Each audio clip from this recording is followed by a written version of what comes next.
लूट खसोट, अनीति अन्याय की अवरोधक पितृसत्ताएं। भूमिगत विशेषता एवं संपदा का निर्माण इस तालमेल के साथ हुआ है कि उस क्षेत्र के निवासी अपनी आवश्यकताओं की पूर्ति करते रह सकें।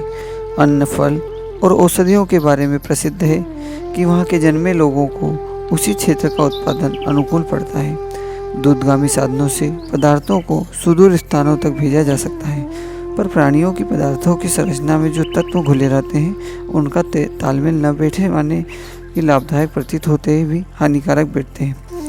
क्षेत्रीयता की बात ऐसे ही कई दृष्टिकोण के आधार पर महत्वपूर्ण तथ्य के रूप में सामने आती है। खनिज पदार्थों तथा अन्य प्राकृतिक संपदाओं के संबंध में भी यही बात है। वे उस क्षेत्र के निवासियों की आवश्यकताओं को ध्यान में रखकर वितरित की गई है। उत्तरी ध्रुव के निवासी मनुष्यों और प्राणियों की शारीरिक संरचना तथा उपलब्ध पदार्थ सामग्री को देखते हुए सहज ये अनुमान लगाया जा सकता है कि प्रकृति की वितरण व्यवस्था कितनी दूरदर्शितापूर्ण है। खनिज तथा अन्य प्रकृति संपदाओं के संबंध में यही बात है। क्षेत्रीय उपलब्धियों से लाभान्वित होने का प्रथम अधिकार यहाँ के भूमिगत पुत्रों का है। इसके बाद अन्यत्र के लोगों को उससे लाभान्वित होने का अवसर मिलता है। इसी आधार पर देशों के क्षेत्रीय अधिकारों को मान्यता मिलती रही है। उपनिवेशवाद साम्राज्यवाद की निंदा का कारण यही है कि स्थानीय लोगों के लिए दी गई प्राकृतिक उपलब्धियों का अपहरण अन्यंत्र के लोग करते हैं, तो उससे अव्यवस्था एवं अनीति का फैलना स्वाभाविक है। ऐसे शोषण अपहरण का यह विश्व न्याय के आधार पर विरोध होता है, वहाँ ईश्वरीय व्यवस्था भी उसे निरस्त करने में सहायक होती है। जैसा कि आप लोग जानते ही हैं, प्रकृति प्रतिरोध का परिचय तब अधिक तरह से देखा जा सकता है जब समर्थों द्वारा असमर्थों के स्वत्वों का अपहरण करने वाली अनीति का आचरण उभरता है। अमेरिका की भूमि पर मूल अधिकार उस देश के मूल निवासियों का ही माना जाता है। वहाँ की प्रकृति संपदा का लाभ भी उन्हें ही मिलता है। गोरे लोगों को बलपूर्वक उस भूमि पर अधिकार कर तो लिया, पर प्रकृति वहाँ के मूल निवासियों के पक्ष में ही है और समर्थन देती है और लुटेरों को असफल बनाने वाले आधार खड़े करती है। इस संबंध में वहाँ के स्वर्ण क्षेत्रों के गोरों की असफलता विशेष रूप से विचारणीय है। अमेरिका के एरिज़ोना प्रांत में कुछ खाई गड्ढों से भरे सघन वन प्रदेश ऐसे हैं जो न केवल अगम्य और डरावने हैं, वरन उनमें रहस्य भरी विशेषताएं भी पाई जाती है। यह रहस्य अलौकिकवादियों और वैज्ञानिक शोधकर्ताओं के लिए एक पहेली बनी हुई है। कहा जाता है कि उस प्रदेश में या तो आसमान से सोने के धूलिकण बरसते हैं या फिर पहाड़ से उड़े अदृश्य लावे की तरह उगलते हैं। जो हो, उस क्षेत्र की पहाड़ियों को सोने के पर्वत का नाम दिया जाता है और अनेकों उस संपदा को सहज ही प्राप्त कर लेने की लालसा से उधर जा भी रहते हैं। जितना आकर्षक है उतने ही वहाँ के प्रहरी प्रेत पिशाचों के आतंक का भय भी बना रहता है। इस उपलब्धि के लिए अब तक रहस्यों सहस्त्रों दुस्साहसी उधर गए हैं। इनमें से अधिकांश को अपने प्राणों से हाथ धोना पड़ा है। जो किसी प्रकार से जीवित लौट आए हैं उन्होंने सोने के अस्तित्व का आंखों देखा वितरण सुनाया है, पर साथ ही यह भी कहा है कि वहाँ अदृश्य आत्माओं का आतंक है। वे सोना बटोरने के लालच से जाने वालों का बेहतर पीछा करती है और यदि भाग खड़ा न हुआ तो जान भी देनी पड़ती है। भूमिगत विशेषताओं का अन्वेषण करने जो लोग पहुँचे हैं उन्होंने इस क्षेत्र को रूस के साइबेरिया की तरह रेडियो किरणों से प्रभावित पाया है। रूसी वैज्ञानिक साइबेरिया के कई क्षेत्रों को किसी अज्ञात विकिरण के प्रभावित मानते हैं और कहते हैं कि कभी अंतरिक्ष या धरती से यहाँ अणु विस्फोट जैसी घटना घटी है। ऐसा किसी उल्कापात से भी हो सकता है। अमेरिकी लोग भी इस क्षेत्र की तुलना लगभग उसी रूसी प्रदेश से करते हैं जहाँ 600 फुट गहरा और 1 मील लंबा गड्ढा है। समझा जाता है कि यह किसी उल्कापात का परिणाम है।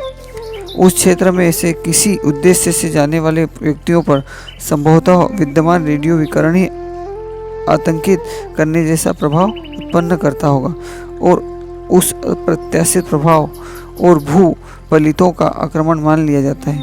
रहस्यवादियों का मत है कि यूरोपियों के इस क्षेत्र पर कब्जा जमाने से पहले आदिवासी लोग रहते थे।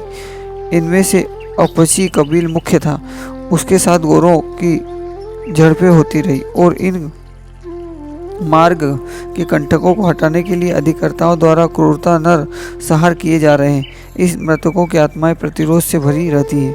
जो इधर से गुजरता है उस पर टूट पड़ती है। कारण है क्या है यह तो अभी ठीक तरह से समझा नहीं जा सका, किंतु सोना बरसने और आतंक छाए रहने की बात सच है। गाथा और किंवदंतियों तो बहुत दिनों से प्रचलित थी। वहां जाने और कुछ कमाकर लाने की बात भी बहुत ने सोची, पर साहस सबसे पहले पैलिन वीवर ने किया। वह अपने कुछ साथियों के साथ आवश्यक सामान लेकर गया और उस क्षेत्र में डेरा लगाया। दूसरे साथी सो गए, पर वीवर को नींद नहीं है। वह अकेला उठा और कौतूहल में दूर तक चला गया। उस जगह सोने के टुकड़े पाए। ध्यान से देखा तो वे 100% सोने के थे। उसने बहुत से कड़े जमा कर लिए और जितना वजन उठ सकता था उतना साथ लेकर वापस लौटा। लौटते ही उसकी खुशी आतंक में बदल गई। डेरा जला हुआ पड़ा था और वहाँ सामान्यतः मनुष्यों की राख भरी पड़ी थी।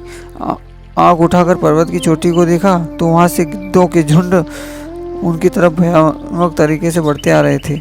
डर के मारे वह बेहोश हो गया। बहुत समय बाद जब होश आया तो किसी प्रकार भाग चलने का उपाय निकाला तो जैसे तैसे घर वापस लौटा। इस घटना की चर्चा तो बहुत हुई, पर दोबारा उधर जाने का साहस किसी में नहीं हुआ। इनने 16 वर्ष बाद मेक्सिको का एक दुस्साही पैर लटा एक मजबूत और साधन संपन्न जत्था लेकर उधर गया। उस दल के प्रायः सभी व्यक्ति उसी प्रयास में मारे गए थे। केवल एक ही उनमें से जीवित लौटा। उसने सोने का उपस्थित और मनराने वाली विपत्तियों के विवरण सुनाया। उसने कौतूहल भी बढ़ाया, पर नए जत्थों के उधर जाने का साहस उत्पन्न नहीं कर पाए। छूटफूट रूप से अनेक व्यक्ति एकांकी तथा टुकड़ियों बनाकर उधर जाते रहे, किंतु किसी को जान गंवाने के अतिरिक्त और कुछ हाथ नहीं लगा। इसके बाद अमेरिका का ख्यातिनामा डॉक्टर लॉरेन कोमली का अभियान था। उन्होंने बहुत तैयारी की और चर्चा के साथ गए थे। साधन और जानकारी की कितनी आवश्यकता थी वह उसे जुटा ली थी। साथ ही बीच में से ही लौट आए और मायाविनी छायाओं के आतंक और भयानक विवरण सुनाते रहे। लॉरेन ने खोद के प्रतिष्ठान का प्रश्न बना लिया था। वे अकेले ही बढ़ते गए, किंतु सोने के स्थान पर पागलपन साथ लेकर वापस लौटे। कुछ दिन भयभीत विक्षिप्तता के शिकार रहकर वे भी मौत के मुंह में चले गए।